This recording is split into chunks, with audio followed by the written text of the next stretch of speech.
જય શ્રી કૃષ્ણ, જય માતાજી। કેમ છે મારી રસોઈ ઘરની ફેમિલીને? મજામાં? તો આજે આપણે કેરીની ગોટલીનો મુખવાસ બનાવવાના છીએ અને આ રીતે જુઓ, કેરીની ગોટલી બધી મેં સૂકવી અને રેડી રાખી છે। જ્યારે પણ આપણે કેરીનો રસ કે કેરી ખાઈએ ત્યારે આપણે એને પાણીથી સાફ કરી અને ધોઈ અને તડકામાં સૂકવી દેવાની છે। એટલે આ 2 થી 3 દિવસની ગોટલી મેં ભેગી કરેલી છે। તો એ ગોટલીનો હું મુખવાસ તમને બતાવું છું। તો આ રીતે તમે આખા સિઝનની બધી જ કેરીની ગોટલીઓ ભેગી કરી અને મુખવાસ બનાવી શકો છો। તો આ રીતે આપણે હથોડીના મદદથી એને તોડી લઈશું અને આ રીતે ગોટલીને ઉપરની જે છાલ હોય એને પતલી જે આવી રીતની છાલ હોય છે એને પણ કાઢી લેવાની છે। તો આ રીતે બધી ગોટલી રેડી કરી લેવાની છે અને એને આવી રીતે આપણે પાણીમાં મૂકી દેવાની છે અને આવી રીતે આપણે 5 થી 6 વાર પાણી બદલવાનું છે। આવી રીતે પલાળ્યા પછી 15 મિનિટ પછી તમે જોશો તો પાણી એકદમ આવું લાલ કલર જેવું થઈ ગયું હશે, એટલે કે બ્રાઉન કલર જેવું થઈ ગયું હશે। તો એ પાણીને ફરીવાર બદલાવી અને નવું પાણી એડ કરવાનું। એ વારે વારે આવું પાણી થઈ જાય એટલે બદલી લેવાનું। પહેલી વાર 15 મિનિટ રાખવું પડશે, પછી થોડી વારે તમે એને બદલાવી શકો છો। 5 થી 6 વાર આવી રીતે પ્રોસેસ કર્યા પછી આપણે એકદમ ચોખ્ખા પાણીથી એને ધોઈ લેવાની છે અને આવી રીતે ચોખ્ખા પાણીથી ધોઈ લીધા બાદ આપણે એક ખુલ્લા પેનમાં એને બાફવા મૂકવાની છે અને આ પ્રોસેસ તમે કરશો ને તો તમારા ગોટલીનો મુખવાસ ખૂબ જ સરસ થશે, બિલકુલ કડવો પણ નહીં થાય અને એકદમ સ્વાદિષ્ટ બનશે। તો આ રીતે તમે ખુલ્લા વાસણમાં ગોટલીને લઈ લેવાની, એમાં થોડું પાણી એડ કરવાનું અને ત્યારબાદ નમક એડ કરવાનું અને આ રીતે એને ખુલ્લામાં જ બફાવા દેવાની અને ખુલ્લામાં બાફશો તો તમારી જે ગોટલી છે એ બિલકુલ ચીકણી નહીં થાય અને જ્યારે કુકરમાં આપણે બાફીએ છીએ ત્યારે ગોટલી છે એ એકદમ ચીકણી થઈ જતી હોય છે। તો તમને એની ચિપ્સ કરતાં ના ફાવે, સુધારતા ના ફાવે અને એને છીણતા પણ ના ફાવે।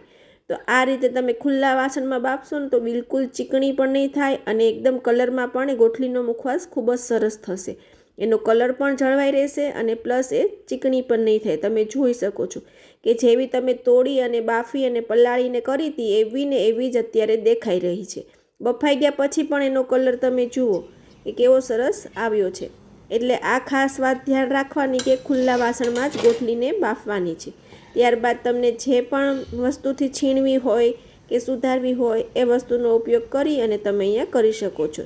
તો ઘણા આવી રીતે છાલ ઉખેડવાની જે છરી આવે એનાથી પણ કરે એટલે એકદમ પતલી એવી થાય અને આ રીતની એક જાડી છરી આવે એનાથી પણ કરી શકો। પણ અત્યારે હું આ રીતે જે ચિપ્સનું આવે છે એમાં હું એને ચિપ્સ કરી લઈશ, એટલે એકદમ અહીંયા મીડિયમ સાઇઝની ચિપ્સ થશે અથવા તો તમે ચપ્પુના મદદથી પણ કરી શકો છો, કેમ કે છીણમાં આ રીતે કરવાથી એકદમ પતલી અને એક જ સરખી સાઇઝની થશે તો સૂકવવામાં પણ સારું પડશે।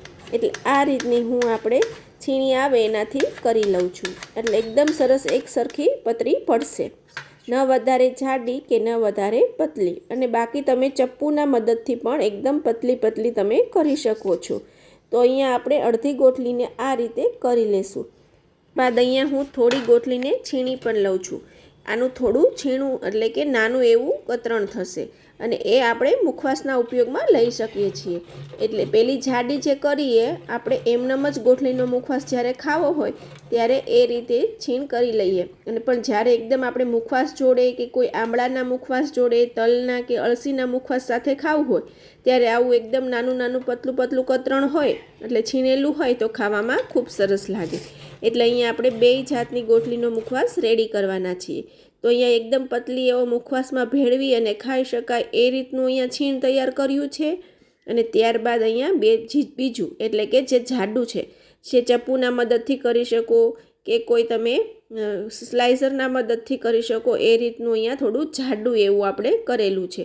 તો હવે બંને ગોટલીના મુખવાસ માટે અહીંયા આપણે એને થાળીમાં લઈ લેવાનું છે અને એને તડકે અથવા તો ઘરમાં પંખા નીચે સૂકવો તો 1 દિવસ માટે સૂકવવા દેવો પડશે અને તડકે તો તમારે બપોર સુધી એને સૂકવવા દેવો પડશે। તો એકદમ સરસ અહીંયા સુકાઈ અને રેડી થઈ ગયો છે, તમે જોઈ શકો છો। એનો અવાજ પણ આવી રહ્યો છે કે એકદમ સરસ સુકાઈ રહ્યો છે। તો હવે આપણે એને શેકી લેશું। આટલો સુકાવા દેવો ખૂબ જ જરૂરી છે। જો તમે ડાયરેક્ટ જ એને શેકી લેશો તો એ આખું વરસ માટે ગોટલીનો મુખવાસ છે એ સારો નહીં રહે। તો આ રીતે એને એકદમ ડ્રાય કરવો ખૂબ જ જરૂરી છે, તો જ તમારો મુખવાસ છે એ આખું વરસ ભરવા લાયક રહેશે. ત્યારબાદ અહીંયા આપણે હવે 1 થી 1.5 ચમચી જેવું ઘી લીધું છે. જેટલી ગોઠલી હોય એ પ્રમાણે અહીંયા ઘી લેવાનું છે. ત્યારબાદ ઘી ગરમ થાય એટલે આપણે અહીંયા જે ઝીણું છીણ કર્યું છે મુખવાસમાં ભેળવવા માટેનું એ છીણ અહીંયા શેકી લેશું. અને ગેસની ફ્લેમ છે એ મીડિયમ રાખવાની છે.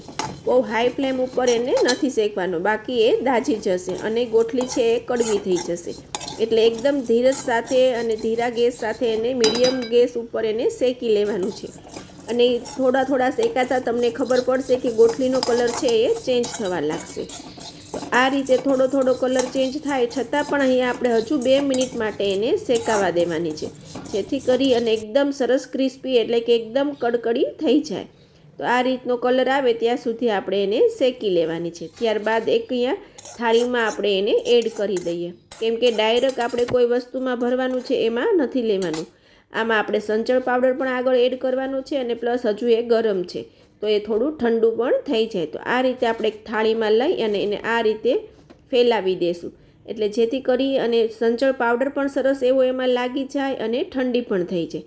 તો આ રીતે ઉપરથી હવે એમાં આપણે જરૂરિયાત મુજબ સંચળ પાવડર એડ કરશું, કેમ કે આપણે બાફ્યું ત્યારે નમક પણ એડ કર્યું છે. તો એ રીતે અહીંયા આપણે હવે સંચળ પાવડરને એડ કરવાનો છે અને સારી રીતે હવે એને મિક્સ કરી દેવાનું છે, જેથી કરી અને બધી ગોઠલી ઉપર સરસ એવો સંચળ પાવડરનો ટેસ્ટ બેસી જાય.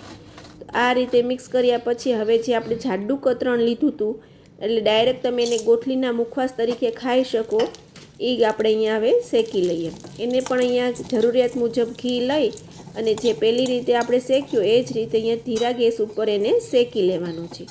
અને એનો પણ થોડો કલર ચેન્જ થાય પછી એને પણ ડીશમાં લઈ લેવાનું છે. પણ આ ગોઠલીને શેકાતા થોડી વાર લાગશે, કેમ કે એ સાઇઝમાં થોડી જાડી છે. એટલે આટલી શેકાયા બાદ એને પણ થાળીમાં લઈ લેવાની છે અને એને પણ આવી રીતે ખુલ્લી કરી લેવાની છે. ત્યારબાદ એમાં પણ સંચળ પાવડર એડ કરી અને સારી રીતે મિક્સ કરી લેવાનું છે. અને બંને ગોઠલી ઠંડી થાય પછી તમે કાચની એરટાઇટ બોટલમાં ભરી અને એને આખું વરસ સાચવી શકો છો. અને જ્યારે પણ ઈચ્છા થાય ત્યારે તમે આ મુખવાસ ખાઈ શકો છો.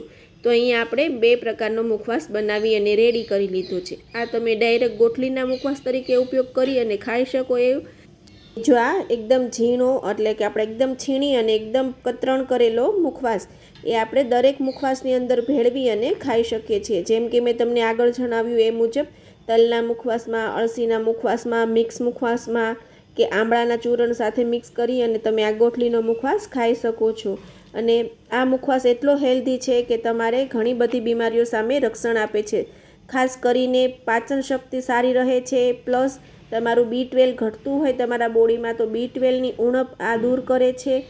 અને ખાસ કરીને ચોમાસામાં આ એટલે ખાસ મુખવાસ બનાવવામાં આવે છે કે ચોમાસાની ઋતુમાં આપણી પાચન ક્રિયા સાવ નબળી પડી ગઈ હોય ત્યારે આ મુખવાસનું વધારે સેવન થાય છે.